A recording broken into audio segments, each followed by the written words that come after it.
Continuamos con la última de las sesiones del Congreso por hoy, última antes de la presentación del libro del Grupo Tácito. Y no sé a vosotros, pero llevamos todo el día con ponencias y a mí se me está haciendo corto esto, seguramente porque nos hemos quedado con ganas de más en todos los casos, lo cual es muy buena señal. En este último panel contamos con Pablo y con José Luis y además ambos son compañeros del Foro de Profesores, además de ser profesores de esta casa, de la San Pablo CEU. Comenzaremos con José Luis Orella, que es historiador de la Edad Contemporánea y que se especializa en el pensamiento político en España y en Europa Central. José Luis comenzó su investigación en Bilbao, es egresado de la Universidad de Deusto y lo hizo con trabajos sobre la pluralidad política vasca en la actualidad. Otra de sus líneas de investigación ha sido el catolicismo social, principalmente en la primera mitad del siglo XX, centrándose en el corporativismo. Ahora mismo José Luis trabaja en comparativas del siglo XX entre Polonia y España y también en los populismos identitarios postindustriales que cobran fuerza en Europa como nueva fuerza emergente.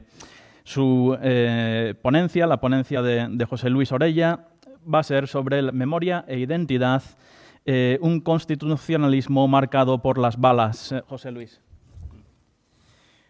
Bueno, muchas gracias, presidente, y muchas gracias a los demás. En este horario, podemos decir, con este calor que tenemos, pues bueno, que hayan decidido refugiarse aquí, ¿no?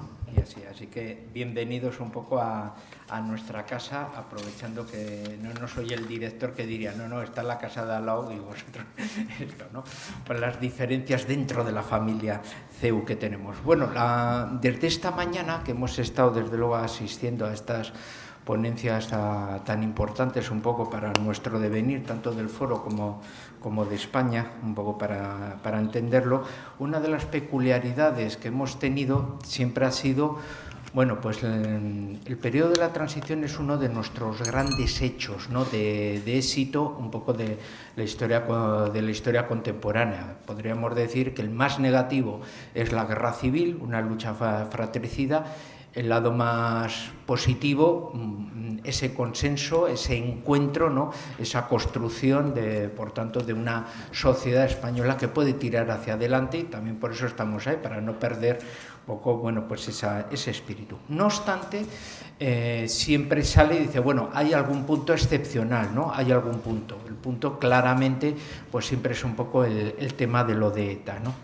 Entonces, en ese aspecto, que es un poco en el que me voy a centrar yo un poco más, para que veamos un poco la dimensión de la particularidad, un poco especialmente, y aquí ya hacemos un poco propaganda, hace unas semanas, pues aquí mismo en el CEU sacamos un informe técnico, ya podemos decir, en el foro pusimos un poco el PDF y mandamos un poquitín la cuestión precisamente sobre el éxodo vasco, ¿no? Una de las consecuencias que marcaba ETA con su terrorismo y el ambiente, desde luego, del nacionalismo, de eliminar, ¿no? De ahogar un poco el oxígeno en la sociedad y que ponía, por lo tanto, en duda esa vivencia democrática pues en algunas provincias, ¿no? Como en el País Vasco. Igual que ahora mismo pues se siente en Cataluña ese ahogamiento de gente que no puede expresarse en libertad, que no puede militar en libertad, que no puede en ciertos ámbitos, por ejemplo universitarios, pues incluso dar su opinión, ¿no? Debido un poco a esa presión callejera, esa presión de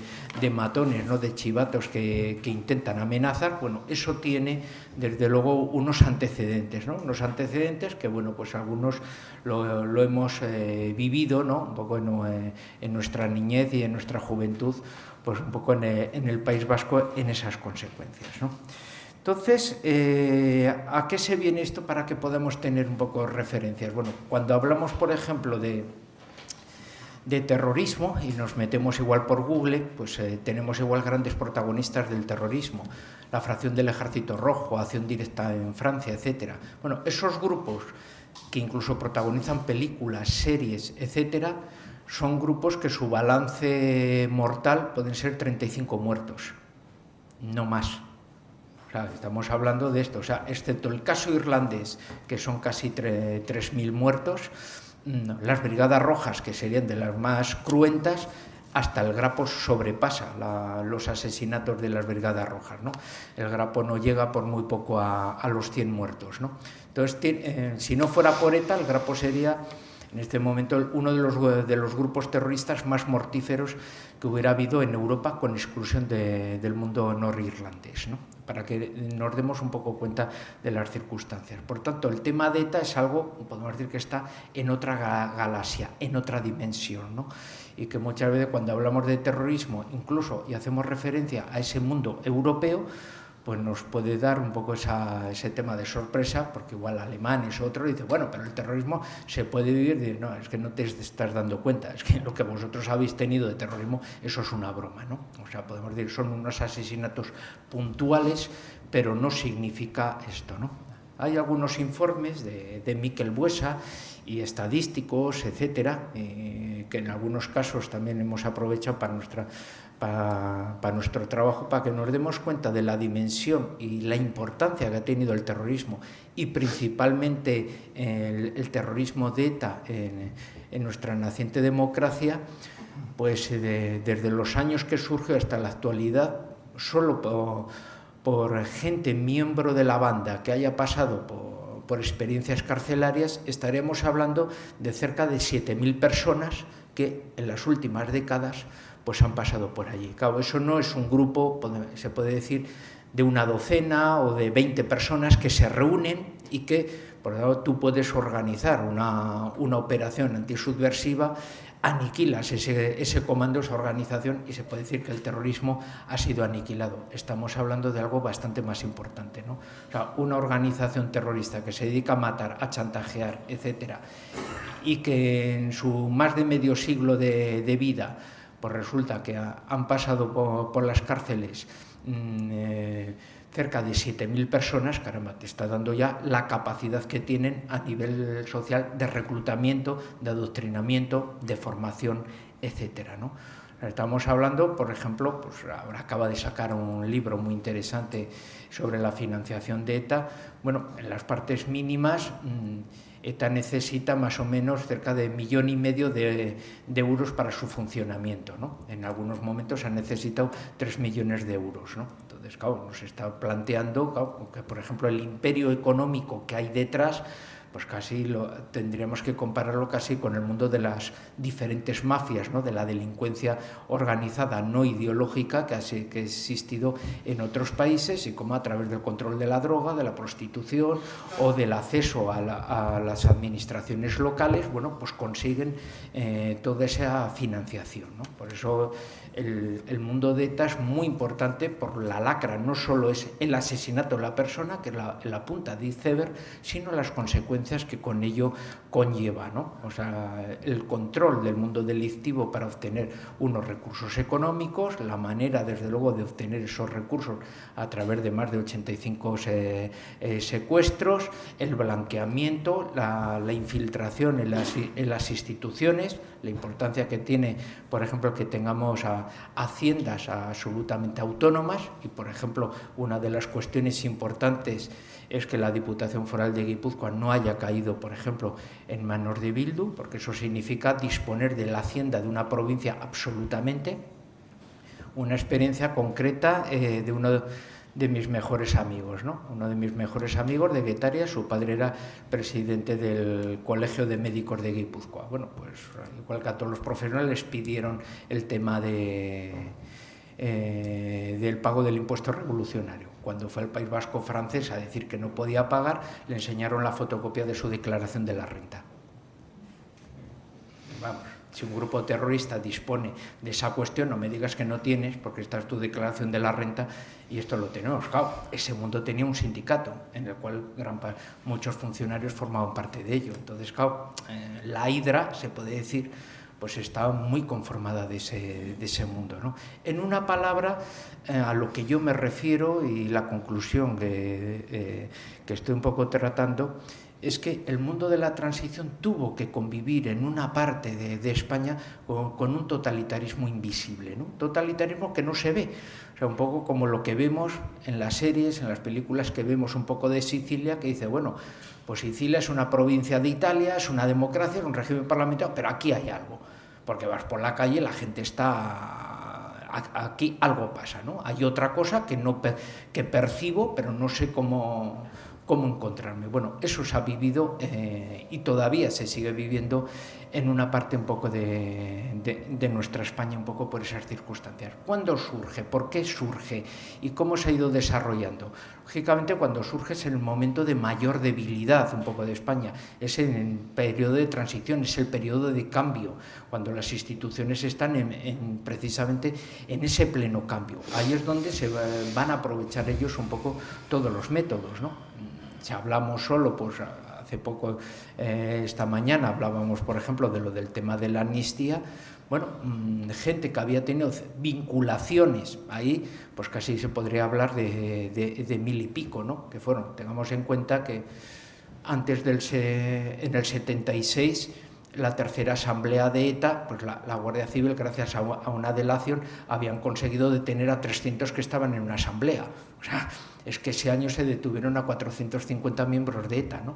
300 de ellos en su propia asamblea, cuando estaban en una asamblea interna preparando los futuros atentados. Los pillaron a todos, ¿no? O sea, y se quedó gran parte de la banda totalmente desarticulada, ¿no? En 1977 significa que de toda esa masa de detenidos, cerca de 1200, que van a salir a la calle, cerca de 700 van a volver a la militancia, a la banda, ¿no? O sea, se reorganiza, casi no saben qué hacer con tanta gente que tienen por lo tanto un dispositivo absoluto, como digo, no estamos hablando de un grupo de 30, de 40, estamos hablando de centenares, dispones por tanto de comandos liberados, dispones de infiltración, de infraestructuras, dispones de todo y por tanto van a ser los años más duros, son los años desde luego del referéndum constitucional, son los años de la autonomía, son los años en los cuales se está forjando lo que va a ser la España del futuro, la España democrática, la institucionalización precisamente de las principales instituciones democráticas.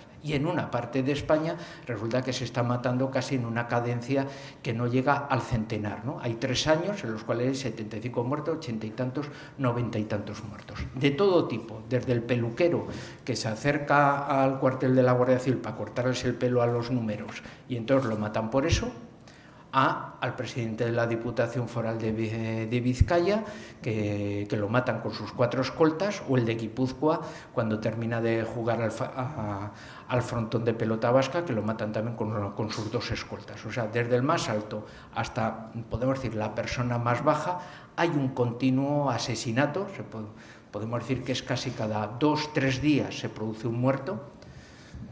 Yo, por ejemplo, pues de pequeño, yo me acuerdo, pues hasta que llegué a la universidad, pues en mi barrio habrá habido pues 8 muertos. O sea, mi profesor de música, que lo mataron cuando estaba en BUP, porque era capitán del ejército, un empleado del Banco de Vizcaya que le puso una bomba a la sucursal y le estalló a él, un policía nacional que vive abajo. Bueno, pues, o sea, te vas acostumbrando a esa cuestión, se puede decir, del dolor, etcétera, ¿no? O sea, podemos decir, tu niñez, tu adolescencia va acompañada, y en este aspecto que podemos decir que yo he vivido normal con todos los demás, pues podemos decir, de todos esos centenares de muertos, pues para mí ha sido normal, pues 8 muertos, ¿no? Y ver un cadáver con una sábana encima, pues yo lo he visto con 12 años y ya está, ¿no?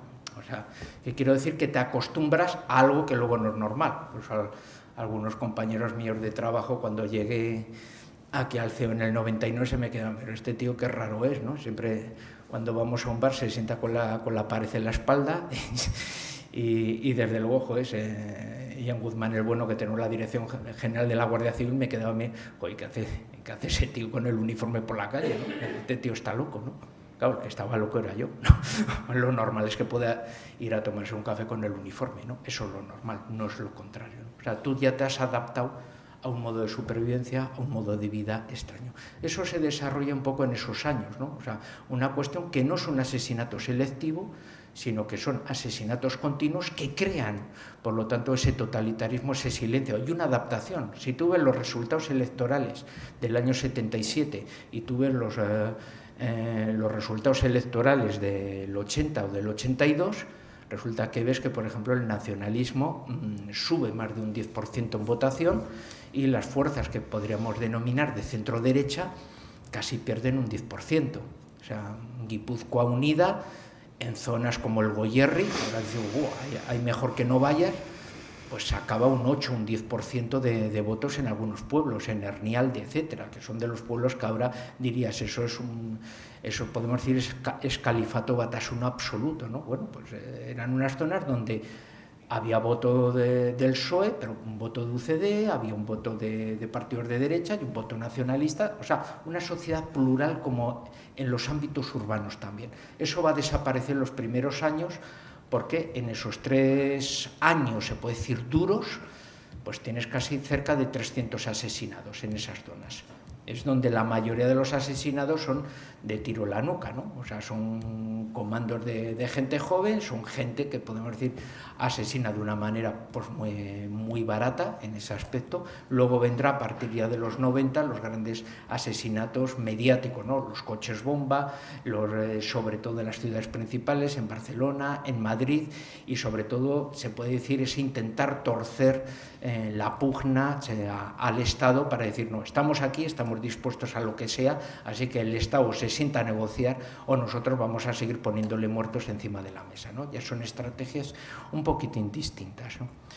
No obstante, tanto en el informe como en los trabajos académicos nos hemos centrado un poco precisamente en esos años de la transición. ¿Por qué? Porque son los que crean esa pauta, esa ausencia de democracia. Como decía, he puesto esa experiencia mía de cuando llego aquí a Madrid y todavía lo sigo. Y, por ejemplo, con mi maestro, con Fernando García de Cortázar, pues no pasaba, ¿no? Quedábamos a comer, iba a un restaurante y ya me has quitado el sitio, joder, que yo no quiero estar con la espalda mirando hacia la puerta, ¿no? Claro, porque decía, ¿y esto, tío, qué les pasa? A todos los de Madrid nos toca así y todos están pegándose por la silla que está al lado de la pared, ¿no? Bueno, pues todos vas adquiriendo, pues bueno, ese tipo de planteamientos, ese tipo de circunstancias. Esto que es, podemos decir, una anécdota, hay que interiorizarla en las cuestiones, se puede decir, de la sociedad vasca. ¿Cómo puedes hablar de democracia cuando la gente a la hora de votar sabe que al partido que puede votar resulta que no puedes tener interventores? Si entras en la parte discreta con cortina para votar, todo el mundo sabe que si has entrado es porque vas a votar algo que no puedes enseñar a los demás, cuando todo el mundo se conoce, etcétera, y dice, pues votarás igual que los demás, ¿no? Entonces, ¿qué puñetas haces metiéndote en la cabina o lo que sea, ¿no? Y si en la cabina encima vas y no encuentras tu papeleta porque no está ese montón, pues entonces, claro, tienes que salir a reclamar. Vas a salir a reclamar en tu pueblo, una porra, ¿no? O sea, me acuerdo con 19 años, pues yo era de los que me metía en la cabina para coger y decía, pero ¿para qué te metes? Y ya sabemos lo que vas a votar, joder, pero que estoy estudiando historia y hago colección de todas las papeletas y entonces las voy cogiendo. Entonces, bueno, pero ya me lo decían, o sea, ¿y tú para qué te metes si ya sabes lo que vas a votar? ¿O es que vas a votar una cosa diferente? Claro, que lo primero, ¿y a ti qué te importa, no? O sea, como vemos, las tendencias, las cuestiones, la imposición solo de palabra, que luego van un poco de otros lugares.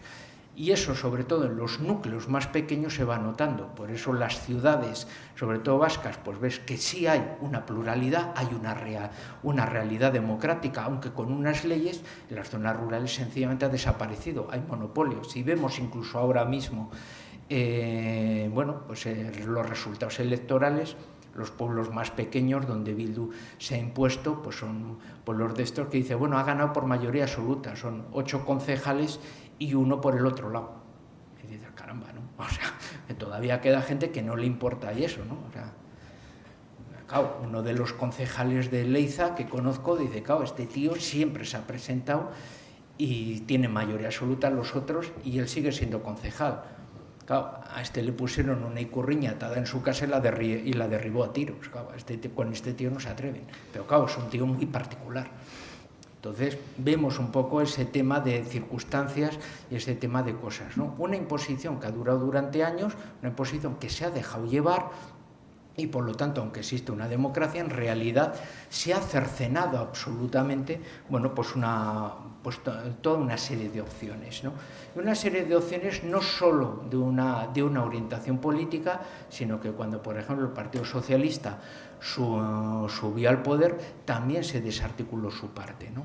O sea, asalto a la Casa del Pueblo, 2 muertos, asesinatos continuos, etcétera. O sea, que quiero decir que esencialmente pues ha habido una imposición y un mantenimiento, se puede decir, de unas costumbres, de unos hábitos no democráticos que han posibilitado, que han favorecido ese efecto invernadero del nacionalismo vasco que provoca y favorece que el soporte social de medidas violentas, que son las que han alimentado a ETA y ahora de otra manera, porque bueno, pues ya están obteniendo con resultados políticos otras circunstancias, pues así ha existido un poco esa peculiaridad. ¿Hay algún aspecto positivo un poco de eso? Bueno, la imposición, por ir terminando de esto, sí ha provocado una especie como de ecumenismo, de solidaridad democrática que decíamos, ¿no? Yo creo que ha sido la única vez, por ejemplo, y con esto ya termino, pues presentar un libro. La gente que estaba, podemos decir, que había unas 90 personas, un día de huelga general, en una sala con un letrero que ponía cerrado, y la gente iba entrando casi con una contraseña. Y bueno, y ahí había gente pues de todo tipo, entre, por ejemplo, Nicolás Redondo Terreros, etcétera, ¿no? O sea, te encontrabas gente liberal, gente socialista, gente conservadora, de todo tipo de condición, podemos decir, bueno, favoreciendo, apoyando, arropando las diferentes actividades sociales de tipo constitucional que había, sí, con una transversalidad absoluta dentro, podemos decir, un poco de ese ámbito, ¿no? Así que dentro de lo que ha sido la experiencia del totalitarismo, se puede decir invisible, del nacionalismo vasco, sí, podemos decir, se ha mantenido, podemos decir, de manera militante y de manera activista ese espíritu de consenso, se puede decir, en las diferentes familias políticas, ¿no? Así que, por lo tanto, la semilla está ahí y no es todo, podemos decir, tan trágico, sino que hay esperanza para el futuro. Muchas gracias.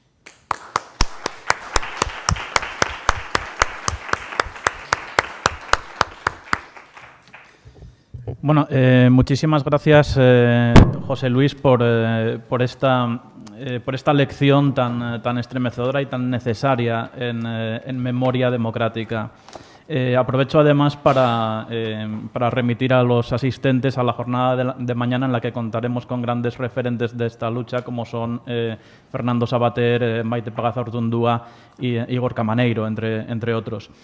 Pasamos a la ponencia ahora de Pablo González Pola de la Granja, que es doctor en Ciencias de la Información por la Universidad Complutense y doctor en Historia por la Universidad Católica de Valencia. Es licenciado en Veterinaria, además, cosa que yo desconocía, por la Universidad Complutense y es teniente coronel en situación de retiro. Pablo es especialista en Historia de la Mentalidad Militar y obtuvo el Premio de Defensa 2002 para trabajos de investigación con su tesis doctoral La configuración de la mentalidad militar contemporánea. Pablo es autor de 6 libros y de un buen número de publicaciones relacionadas con la historia y con el patrimonio militar, así como con la cultura de defensa. Es profesor emérito de esta casa y actualmente es director del Instituto CEU de Estudios de la Democracia, que es el anfitrión de este congreso. Pablo es académico correspondiente de la Real Academia de la Historia y de la de Doctores de España. Entre otras cosas, además, es asturiano.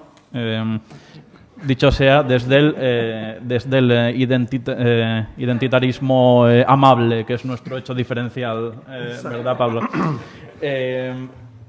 Así que, Pablo, tienes la palabra, la transición y el ejército. Muchas gracias, Carlos. Bueno, yo, en primer lugar, quería dar las gracias a los directores, a María Jesús Lago y a Carlos por haber aprobado el que pueda yo hablarles aquí del Ejército. No es normal, ¿no? Lo normal es que no se hable en estos sitios científicos, estas reuniones del Ejército, ¿no? Incluso ha habido conmemoraciones como el 98 o el 2 de mayo de 1808, en 2008, en el que ha habido congresos donde no se hablaba de la guerra, a pesar de conmemorar la guerra, los efectos de la guerra, etcétera. De manera que yo lo agradezco mucho, como digo, a María Jesús y a Carlos.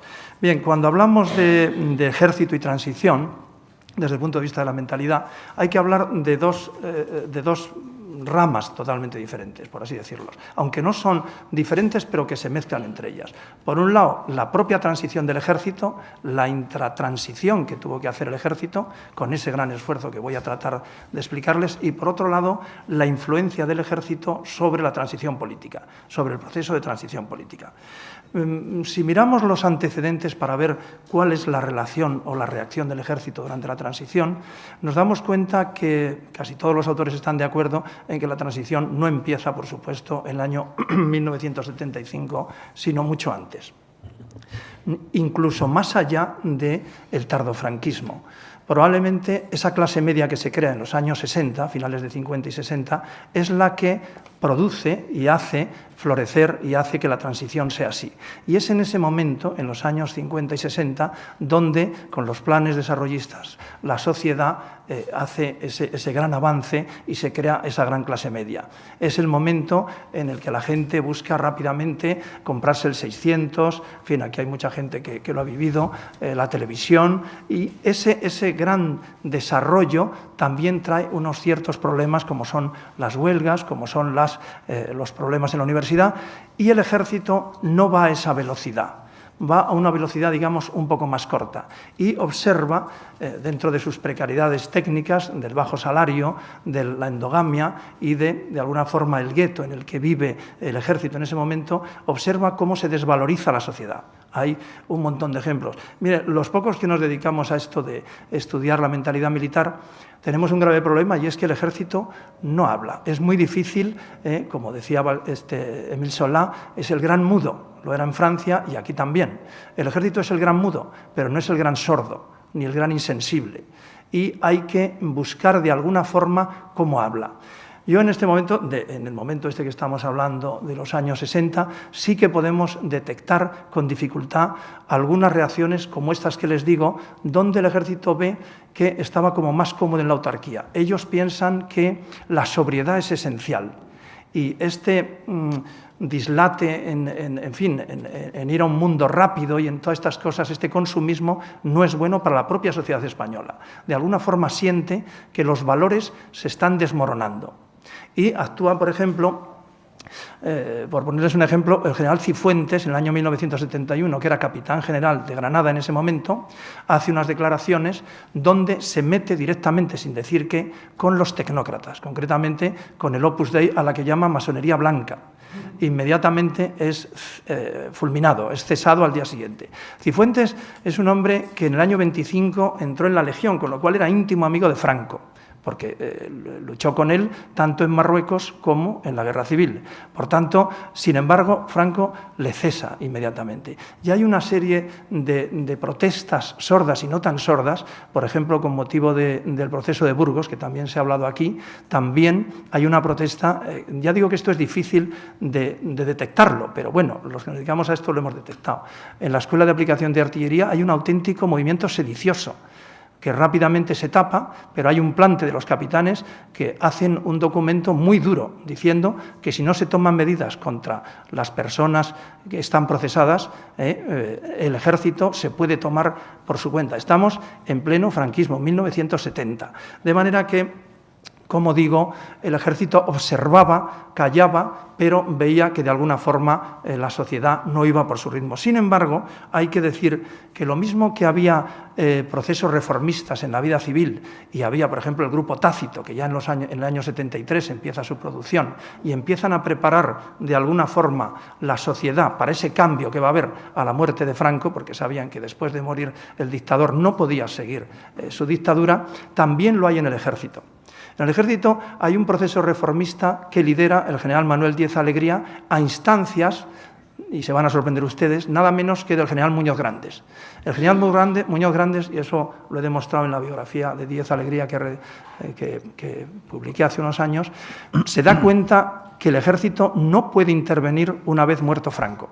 Y entonces se hace una serie de disposiciones y se crea el CSDEM, por ejemplo, para integrar al ejército, sobre todo la élite militar, hace ejercicios conjuntos, se reforma la enseñanza militar y fracasan en el año 73 metiendo a los universitarios en la universidad, lo mismo que está ocurriendo ahora mismo y está fracasando exactamente igual, con un grave problema de oficiales que no hay porque la gente, los alumnos, no entran con el suficiente grado de vocación militar y al pasar por la universidad de alguna forma se desvirtúan. Esto pasó en el año 73, pero como digo, en el año 73 y en esa época empiezan ya ese movimiento reformista que está perfectamente descrito. No se puede, hay una ley, la ley de régimen militar, que es ley de bases para la defensa, que es muy importante y que Díez Alegría no llegó a poner en marcha porque el búnker cívico-militar, que también había militares allí, no podían consentir que a la muerte de Franco, en el Alto Estado Mayor, estuviera el general Díez Alegría, un hombre de talante abierto, no liberal. Ellos decían que era liberal, pero no era liberal, era un moderado, abierto y, sobre todo, era consciente de algo absolutamente lógico. No podía existir el franquismo sin Franco. Eso era algo imposible.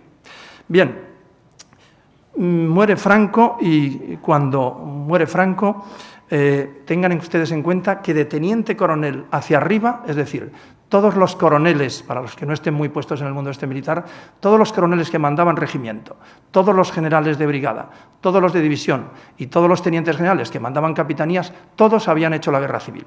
Por tanto, su grado ideológico, de alguna forma, o su ideología, era absolutamente de derechas, porque, fíjense, en esta época que les digo de estas protestas, el ejército supo diferenciar perfectamente entre los políticos y Franco.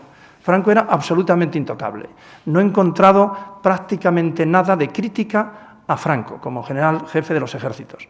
Ellos atacaban a los políticos, a los que no soportaban, la verdad. O sea, es decir, que en documentos internos y en cartas que se escriben, que hemos podido detectar, lo que se meten es con el político. Pero no, Franco está engañado por una serie de políticos que lo tienen encerrado, sobre todo al final, no le dejan hacer y le están manipulando. Bien, hay... digamos que podemos distinguir en este momento de la muerte de Franco tres grupos de militares. Podemos catalogarlos desde el punto de vista de su mentalidad. Primero, los de extrema derecha, pocos, pero muy violentos, o sea, violentos y moviéndose mucho, con una trama civil muy oscura, es decir, nadie sabe nada, lo mismo que el 23F, que fue importantísima la trama civil y apenas se sabe nada. Ese grupo de ultraderecha, por así decirlo, un gran grupo, podemos llamar de indiferentes, por supuesto conservadores, pero no pretendían, ni mucho menos aceptaban la transición y la democracia tranquilamente, pero de derechas. Y luego otro muy pequeño grupo, que no se sabía en aquella época si era numeroso o no, que eran de muy liberales, muy democráticos. Aquí podemos encajar precisamente a la UMD, que, por cierto, la Unión Militar Democrática no se sabía realmente cuántos eran. En el año 75, a la muerte de Franco, estaban detenidos, digamos que los cabecillas, por llamarles de alguna forma, pero no se sabía cómo estaba de implicado en las filas del ejército. De hecho, Reilén, que es un teniente coronel ahora, era capitán entonces, procesado por la OMD, por ser de la OMD, el otro día en una conferencia admitió que en la segunda enfermedad de Franco, el príncipe de España se puso en contacto con ellos para ver. Como saben, el príncipe no quería que Franco asumiera de nuevo el poder. Y entonces se puso en contacto con ellos para ver si habría alguna protesta en el seno del ejército, dentro del ejército, si Franco asumía de nuevo el poder. Por tanto, ellos pensaban que era mucho más importante de lo que era. Y la verdad es que no tenía mucha importancia. Díez Alegría se queja de que ese grupo tan extremo de la UMD está haciendo que la vigilancia sobre los moderados sea excesiva, con lo cual no podían moverse muy bien. Bien, hay una serie de factores que afectan, algunos que los ha citado José Luis, que afectan a esta mentalidad militar durante la transición. Primero, efectivamente, el terrorismo se ceba, como saben, absolutamente en el ejército y de una forma tremenda. Mueren sobre todo policías, guardias civiles y militares. Es muy duro ver cómo compañeros van muriendo. Luego, además, hay una, entre comillas, instrumentalización de la extrema derecha que también quiere aprovechar, pero, sobre todo, el gran problema y los grandes asesinos son los etarras y el Grapo. Estos son el auténtico problema de la democracia, no el ejército. Es decir, estos señores que ahora se presentan en las elecciones son los primeros enemigos de la democracia. Lo fueron en ese momento, porque lo que intentaban era provocar la involución. Por tanto, ellos son los enemigos de la democracia. Bien, aparte del terrorismo, el nacionalismo, muy preocupados por todos los temas del nacionalismo exacerbado que ya se empezaba. El ejército, como digo, los militares tienen una sensibilidad muy especial, muy a flor de piel.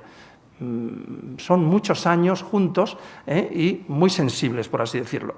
La propia política militar también fue dura, tanto las leyes del general Gutiérrez Mellado como luego Narcís Serra, que lo que tendían, lógicamente, era a asumir de alguna forma el poder, es decir, dejarles sin el poder autónomo y que todo el poder dependiera de los políticos. Esto realmente fue duro.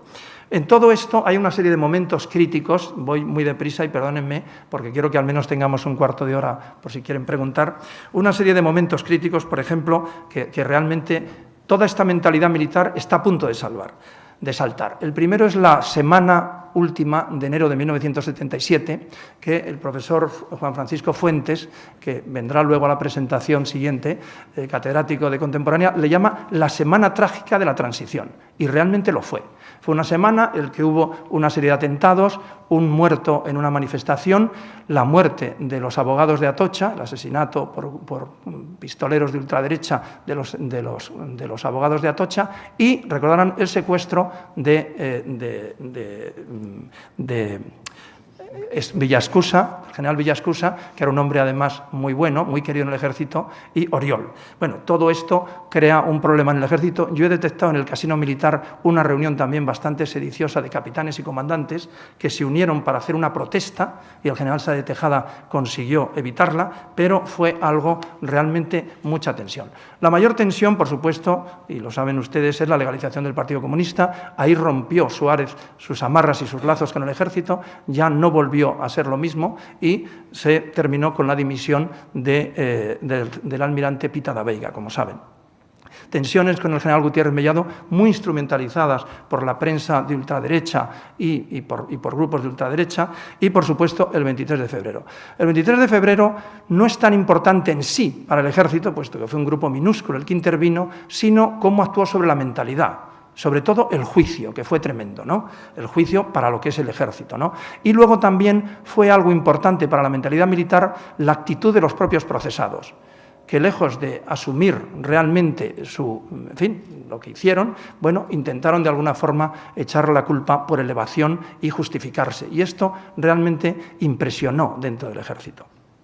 Pero el juicio también sirvió para que la prensa se volcara mucho contra el ejército y todo eran críticas al ejército. Yo estaba en aquella época en el Estado Mayor, en la Oficina de Relaciones Públicas, y hacíamos, en el gabinete de prensa, hacíamos unos dosieres todas las mañanas, llegábamos a las 5 de la mañana, fotografiábamos todas las noticias que había sobre el ejército y las distribuíamos entre los generales de todo el cuartel general del ejército.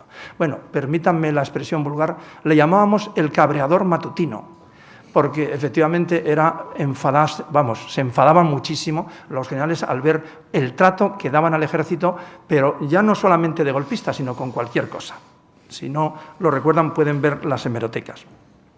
Bien, el ejército se replegó.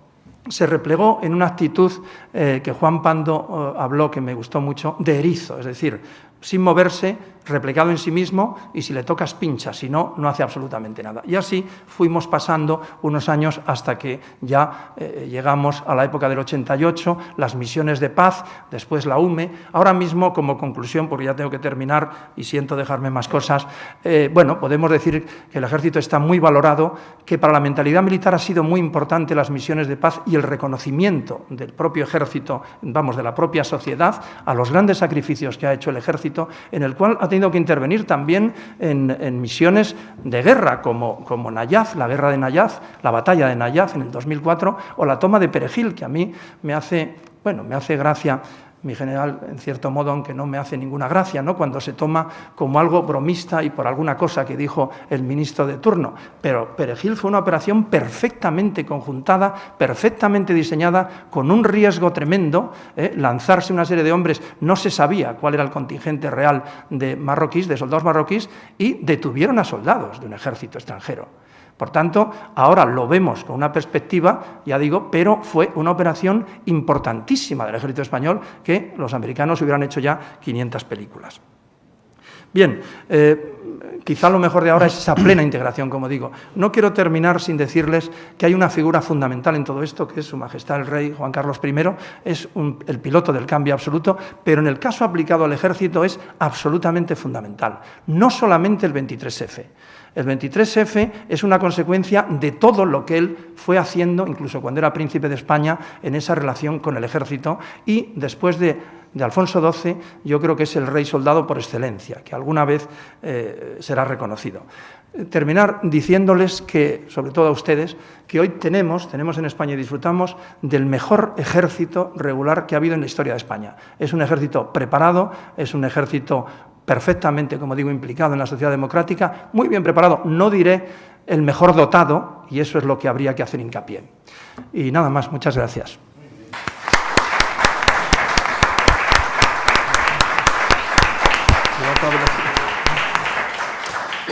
Muchas gracias, Pablo. Muchas gracias, José Luis, además por vuestra capacidad de síntesis que arroja como dividendo 15 minutos de preguntas. Sí. Gracias. Buenas tardes. Mi nombre es Carlos Baltés y ya que los ponentes han hablado de balas y cañones, yo quisiera hacer dos preguntas sencillas. Bueno, no tan sencillas. ¿Quién mató a Carrero Blanco? Y en segundo lugar, ¿quién produjo el atentado del 14M? ¿Qué me dicen? 11.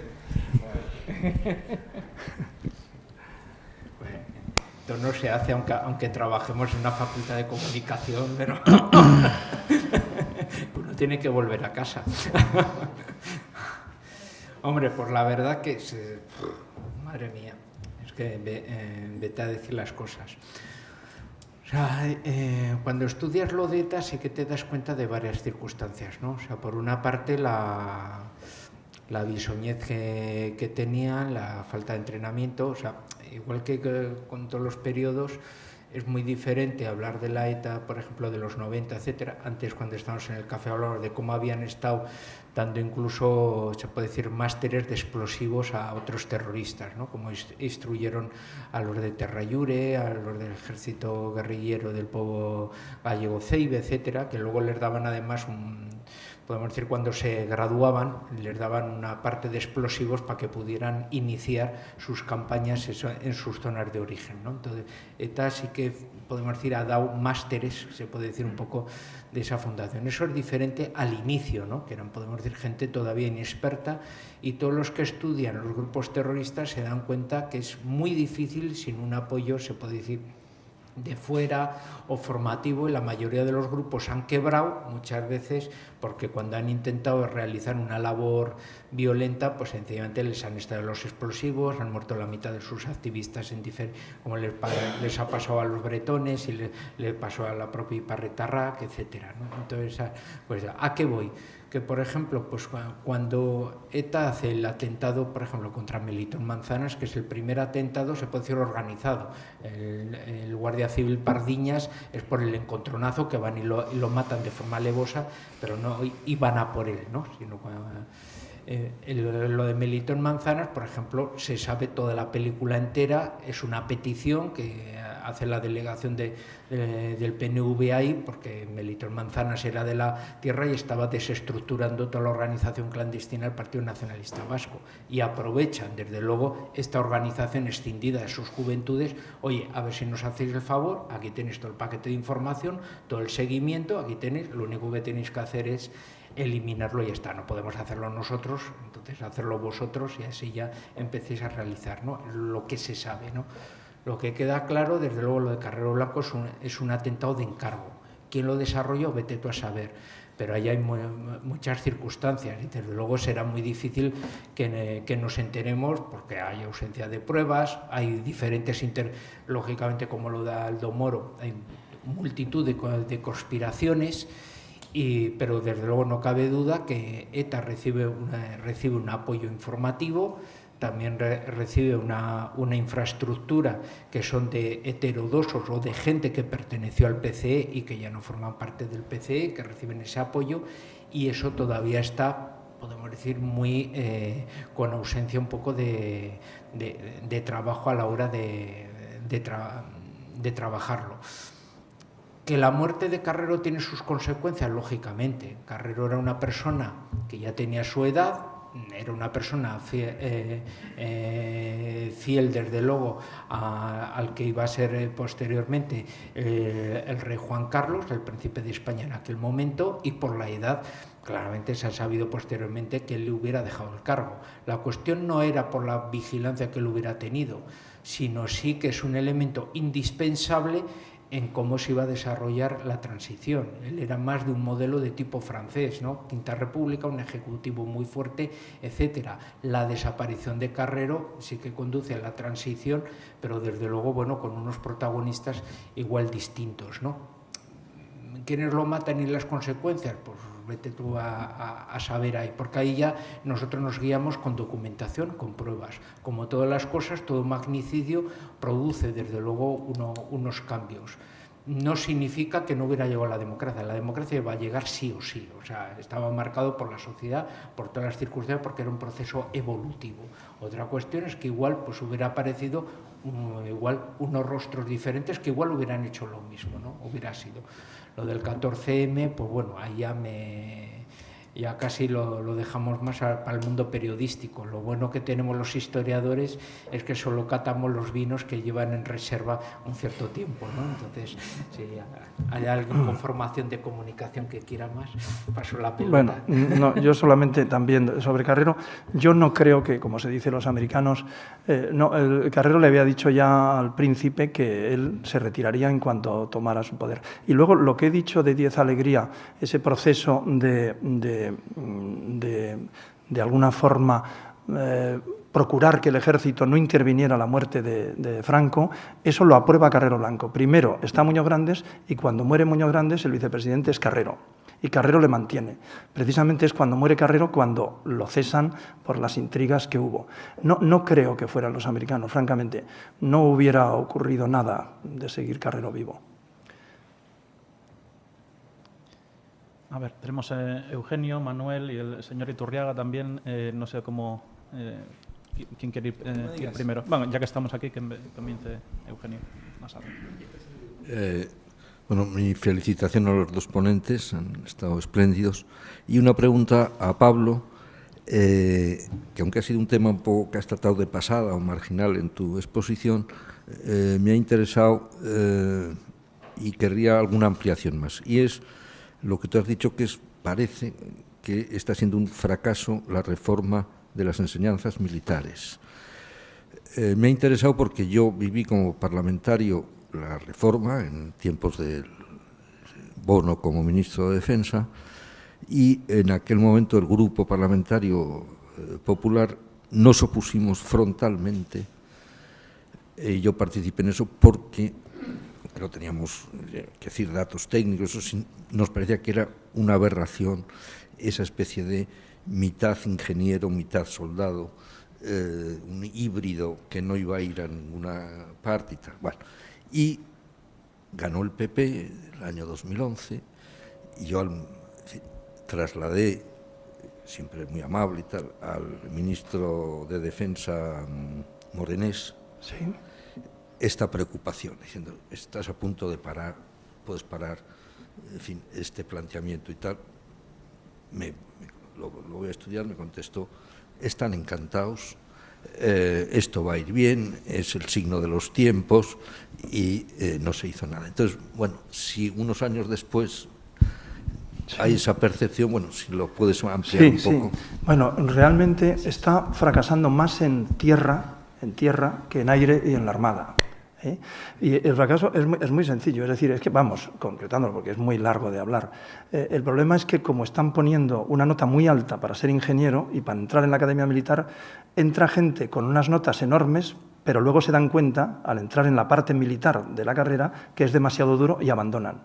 Entonces, está habiendo abandonos del 50% nada menos de la gente que ingresa. Y eso es una barbaridad. Y los militares se quejan de que, bueno, muy técnicos, pero luego no tienen esa vocación militar que necesitan años para incrustársela, por así decirlo. Claro, no es lo mismo nosotros con 18 años entrar en la academia y formarte que pasar unos años en la universidad. ¿De acuerdo? Entonces, el fracaso en tierra, más bien, no se queja mucho el aire y la armada, pero en tierra está viniendo por eso.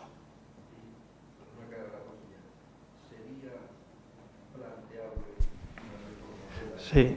Hombre, yo creo que va a ser necesario porque el problema es que ya no hay comandantes y tenientes coroneles, porque es que no está entrando suficiente gente.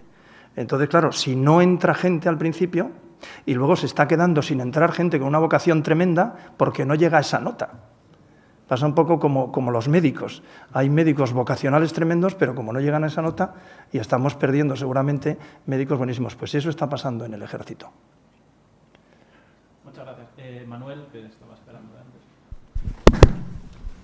Soy Manuel Parra, de Barcelona. Entonces la pregunta iba dirigida a los dos ponentes. A ver, no entro en cuestiones históricas, no es el momento quizá de debatirlas ahora en estos momentos, pero lo que ha dicho José Luis sobre el tema del País Vasco se está repitiendo en Cataluña. Existen zonas ya de Cataluña, la llamamos territorio comanche, yo vengo de Barcelona. Barcelona no es todo un territorio comanche, pero toda la zona, por ejemplo, de Gerona es territorio comanche auténtico. Y entonces la pregunta sería, ¿hay algún modo, relaciono con la otra, de revertir este proceso, tanto en Cataluña como en el País Vasco? Y me refiero al final de la España invertebrada de Ortega, cuando dice Ortega, creo, cito de memoria, que la única manera de debilitar el nacionalismo es que exista un Estado fuerte cuyas velas vayan con buen viento. Cuando el Estado es débil, evidentemente, el nacionalismo crece. Y lo relaciono con el tema del ejército. Coincido, y además por implicaciones directas familiares, que la vocación militar es lo último que se tiene en cuenta a la hora de entrar en las academias.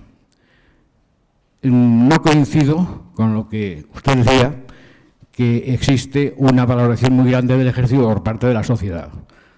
Existe por una parte de la sociedad. Hay un público entregado, un público, yo diría, minúsculo, un sector minúsculo de la sociedad, entregado al ejército y a sus valores. Ahora bien, el ejército está, ya no digo en el País Vasco y en Cataluña, donde las misiones de limpieza, cuando la pandemia, fueron recibidas a caceroladas, y me consta textualmente, sino en el resto de la sociedad hay una auténtica indiferencia. Hoy en día, España creo que es el único país de Europa donde no puede verse un uniforme militar por la calle. Creo que es una completa situación extraña con relación a otros países democráticos de Europa. Entonces, por eso discrepo de que realmente hay una valoración del ejército. Ojalá. Bien. Voy a contestar también. Bueno, a la primera pregunta estoy totalmente de acuerdo. Es decir, el Estado tiene que ser fuerte. Yo, siempre que surge y puedo hablar en público, digo lo mismo. Cataluña nunca será independiente. Esto es algo que tenemos que tener muy claro. Jamás será independiente. Y no lo puede ser porque va contra la Constitución. Entonces alguien me dirá, y bueno, siendo yo quien soy, podría ser otra cosa, pensarán mal. No, no, no, es que el Estado tiene que ser fuerte. Y el Estado es el que tiene que hacer lo posible, y lo imposible, para que ninguna parte del Estado, incumpliendo la Constitución, se separe. Por tanto, tengamos claro y lo digamos siempre alto. Nunca Cataluña ni el País Vasco serán independientes. Jamás. Bien, porque el Estado tiene que ser fuerte. No voy a entrar, utilizará los medios que tenga el Estado, todos los que tenga, pero nunca será independiente. Y esto yo me empeño mucho en decirlo.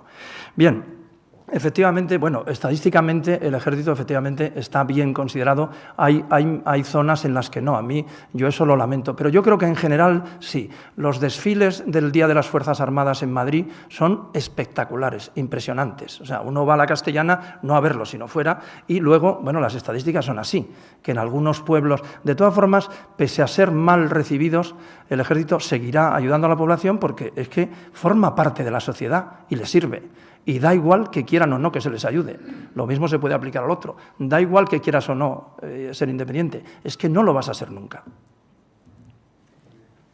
Y con esa nota optimista, bueno, concluimos, porque por orden de la autoridad competente.